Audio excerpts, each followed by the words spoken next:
আসসালামু আলাইকুম। দেশ বিদেশ টিভি থেকে হুসেন বলছি। আমার চ্যানেলে সবাইকে স্বাগত। 5 আগস্ট 2024 শেখ হাসিনা ভারতে চলে যাবার পর ক্ষমতায় বসছেন ইউনূস সাহেব, তার সাথে আছেন ছাত্ররা এবং বিভিন্ন রাজনৈতিক দলও তাদেরকে সাপোর্ট করছে। এখন ইউনূস সাহেবের এই প্রশাসনে মোটামুটি দাপটের সাথে রাজনীতি করছে বিএনপি এবং জামাত এবং কিছু ইসলামী দল। এখন এই সরকারের যে এজেন্ডা নির্বাচন এবং সংস্কার, কেউ বলছেন নির্বাচন আগে, কেউ বলছেন সংস্কার আগে। এখন বিএনপি তারা নির্বাচনের জন্য তারা দিচ্ছে, কিন্তু জামাত সে উল্টো ব্যাকে বসেছে। তারা বলছে না, আগে সংস্কার পরে নির্বাচন। কিন্তু এখানে কিন্তু তাদের উদ্দেশ্য আছে। জামাত চায় যে তারা দলকে গুছিয়ে শক্ত সামর্থ্য হয়ে তারা নির্বাচনে যাবে, যাতে ক্ষমতায় যেতে পারে, মানে অর্থাৎ প্রস্তুতি।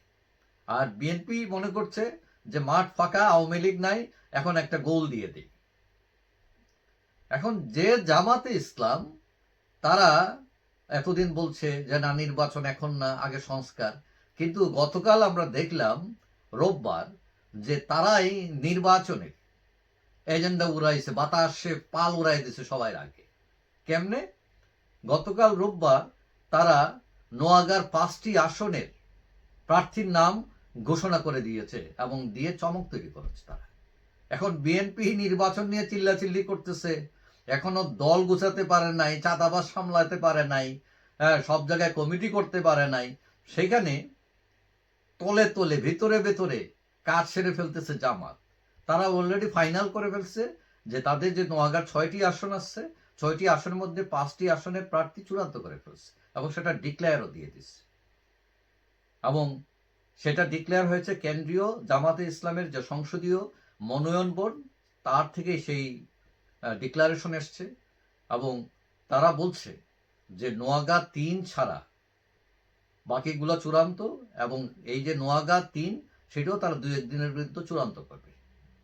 এবং তারা যে প্রার্থী ঘোষণা করেছে তাতে নোয়াগা 1-এ অধ্যক্ষ মাহবুবুল হক, নোয়াগা 2 জেলা জামাতের নায়েবে আমির আনামুল হক, নোয়াগা 4-এ জেলা জামাতের আমির খন্দকার আব্দুর রাকিব, নোয়াগা 5-এ জেলা জামায়াতের সেক্রেটারি জেনারেল আসম সায়েম, এবং নোয়াগা 6-এ উপজেলা আমির খবিরুল ইসলাম। এখন যেখানে বিএনপি চাঁদাবাজ সামলাতে ব্যস্ত, জামাত তখন নির্বাচনী প্রচারণা পাল তুলতেছে, এই হাওয়ার মধ্যে পাল তুলে নৌকা ছেড়ে দিচ্ছে।